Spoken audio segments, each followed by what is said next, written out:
दिया तुम होश में आओ, होश में आओ, होश में आओ। गोली मारो के देश के गद्दारों के।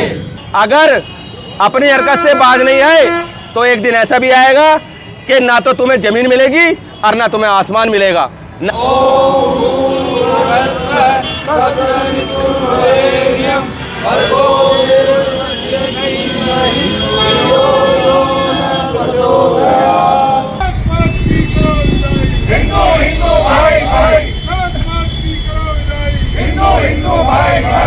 ये जो तरुण को मारा गया ये कोई साजिश के तहत नहीं मारा गया, ये सिर्फ डर बैठाना हिंदुओं के अंदर। अब हम किसी भी मंदिर पे मुसलमानों को बर्दाश्त नहीं करेंगे, ये सीधा संदेश मैं मीडिया के माध्यम से देना चाहता हूं। तरुण के लिए आज सभी लोग एकत्रित हुए, सभी हिंदू सनातनी भाइयों को जय श्री राम। होली के दिन ऐसी निर्मम हत्या कर दी गई, खाली एक गुब्बारे के, वो भी एक बच्ची के द्वारा गलती से हुआ होगा। हम उपस्थित नहीं थे वहाँ, लेकिन जो भी मीडिया बता रही है कि हाँ भाई गलती से बच्ची से गिर गया होगा। एक रंग क्या वो तेजाब था? क्या वो तेजाब था? और रंग की कीमत किसी दूसरे के खून से चुकाओगे क्या? इन लोगों से मैं आज भी कहना चाह रहा हूँ, सारे हिंदू भाइयों से, आज तो हमारे समाज की बात है, आज सभी आप एकत्रित हैं हिंदू होने के नाते, ठीक है। मैं कहना चाहता हूँ इन चीज़ों से, इन लोगों से व्यापार बंद करो, व्यापार बिल्कुल बंद करो इन लोगों से। जैसे इनकी कमर टूट जाएगी, व्यापार कौन करता है इनसे? हम लोग ही तो कर रहे हैं, हम लोग ही तो खरीद रहे हैं इनकी क्या करके। बंद करो। और जब भी मैं कहना चाह रहा हूँ, आज तो ये तरुण है, कल कोई और तरुण भी हो सकता है, इसलिए मैं सभी भाइयों से कहना चाह रहा हूँ। और 18 तारीख में एक तरुण के लिए हमने एक कैंडल मार्च का प्रबंध रखा है, मोदी मंदिर से लेकर के राज चोपड़ा शहीद चौक तक का, तो आप सभी उसमें आमंत्रित हैं 18 तारीख शाम को 6 बजे से। धन्यवाद। दरअसल बात यह है कि जब भी हम देखते हैं या भी किसी से भी बात करते हैं, सभी ये कहते हैं वो ऐसे नहीं है, अपने भाई हैं। जब मुद्दे की बात आती है वो अपना भाईचारा खो देते हैं। अच्छा, अभी आई इस तरुण लड़के की, ये 23 साल का लड़का था।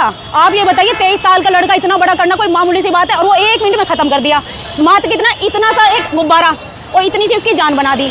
अभी लोग वहाँ पे, जैसे कि अभी सभी लोग गए भी हैं, यदि हमने इस मुद्दे को नहीं उठाया ना और सहन कर लिया तो ये हमारे लिए बहुत ही कमजोरी वाली बात है। इन लोगों का क्या कहना है कि हम लोगों को डराना, ये जो तरुण को मारा गया ये कोई साजिश के तहत नहीं मारा गया, ये सिर्फ डर बैठाना हिंदुओं के अंदर।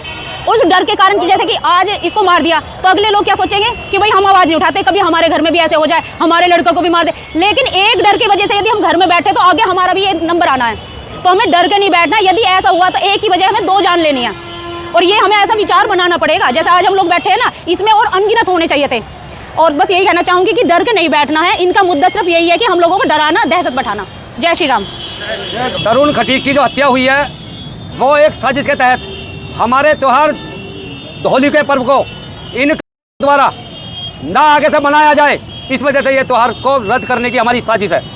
हमारे हर त्यौहार में डर पैदा कर देना इन जिहादियों का ये इनका काम बन चुका है। अगर अब भी हम नहीं चेत रहे, एक तरुण गया है, ये होली नहीं केवल उसे महीने ही मारा गया, ये हमारी छाती पे गोली मारी गई, हमारे सिर फाड़ा गया है। हम कब समझेंगे, हम हिंदू कब समझेंगे? हमारी समझ में नहीं आ रहा हम कितने तरुण खोएंगे, कब तक जागेंगे, हम कब जागेंगे? हमारी समझ में नहीं आ रहा कि हम गिनती के कितने लोग रह गए। आप देखिए, क्या ये जन सैलाब है? ये जन सैलाब होना चाहिए। इन मुल्कों के दिमाग में एक चीज़ भर जानी चाहिए कि अगर हमारा एक भाई मरता है तो इन की अर्थी नहीं, अर्थी हम सजाएंगे। इन सालों को जमीन नसीब नहीं होने देने के। ये जुबानी भाषा से लड़ाई लड़ने से कुछ नहीं होने वाला, हमको धरातल पे आके कार्रवाई करनी है। उसके लिए 3 काम करने जरूरी हैं। संक्षिप्त में समझा रहा हूँ मैं आप लोगों को, और करने पड़ेंगे। सबसे पहला संगठन, जातिवाद बिल्कुल भूल जाओ, सारे हिंदू हैं हम। मैं तो बल्कि ये बोलूँगा, अगर आपस में बेटी रोटी का भी आप लोग विवाद शुरू करो तभी ये बात बन सकेगी, तभी एकता सब में उनमें महसूस होगी। दूसरा, शास्त्र के साथ शस्त्र। अब अपने गिरबान में झाँक के देखो, आपने अपनी सुरक्षा के लिए क्या इंतजाम करके रखे हैं। अपने घर में जाकर ढूंढ के देखना, आपके पास किसी के पास डंडा तक नहीं होगा कुत्ते को भगाने का। यह गवर्नमेंट की जिम्मेदारी नहीं है। आप लोग इतिहास से सीखो, क्या हो रहा है बांग्लादेश में, श्रीनगर में क्या हुआ, बंगाल में क्या हो रहा है, केरल में क्या हो रहा है। गवर्नमेंट नहीं बचा रही, आपको अपनी बचानी है। आप तभी सुरक्षित रहोगे जब आपका पड़ोसी सुरक्षित रहेगा। अपने पड़ोसी को सुरक्षित कर लो, पड़ोसी को सुरक्षित करेगा, सारे सुरक्षित हो जाओगे। तीसरी बहुत जरूरी बात, आर्थिक बहिष्कार। आपको चाहे 4 किलोमीटर दूर जाना पड़े, अपने भाई से ही लो, 2 पैसा फालतू देना पड़े दो। जब तक ये 3 काम नहीं करोगे, ये जुबानी भाषा से कुछ नहीं होने वाला। धन्यवाद। यहाँ पर क्या चल रहा है आपने देखा होगा, दिल्ली के अंदर कितनी निर्मम हत्या हुई है। उस निर्मम हत्या के पीछे कारण क्या रहा? कारण सिर्फ नफरत, उन जिहादियों की नफरत रही। मैं सभी भाइयों से एक बात कहना चाहता हूं, अगर आज हम एक नहीं होते हैं तो आने वाले हमारे बच्चों के भविष्य में अंधकार के सिवा कुछ नहीं मिलेगा। जात पात की करो विदाई, हिंदू हिंदू भाई भाई नारा सब लगाते हैं, लेकिन आज मैं कहना चाहता हूँ उस नारे पे काम कौन कर रहा है? आज जातिवाद फैल रहा है, हर जगह ये कहता है कि अभी तो मेरा धर्म बच रहा है, अभी उस धर्म का लोग बैठे हुए हैं। अरे भाई, जब तक आप जातिवाद को नहीं छोड़ोगे, जब तक समाज में बंटना नहीं छोड़ोगे, तब तक हम एक कभी नहीं हो पाएंगे।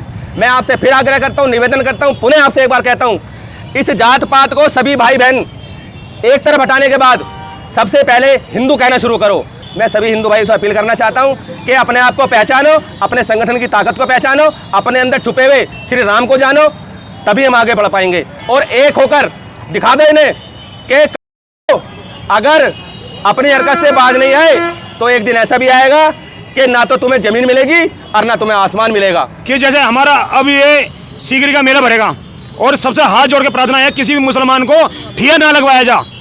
ये अगर अपने शहर में भी अगर इतनी तुम बात नहीं कर सकते तो बेकार धिक्कार है हमारे पे धिक्कार है अगर ये काम भी नहीं कर सके। ये तो कहते हैं कि ये करो वो करो, बट मैं कहता हूँ ये करो। अगर हिंदुस्तान में रहना है तो श्री राम कहना होगा और बिना नहीं कहे तो बेकार है। और मैं पंकज कंसल से भी और हमारी जितनी टीम है, जितनी टीम से हाथ जोड़ के प्रार्थना कहता हूँ, सबसे पहले डंडा मैं लेके चलता हूँ। अगर किसी मुसलमान का ठिया मिला सिर में फोड़ूंगा, जेल में जाऊंगा, पीछे नहीं हटूंगा।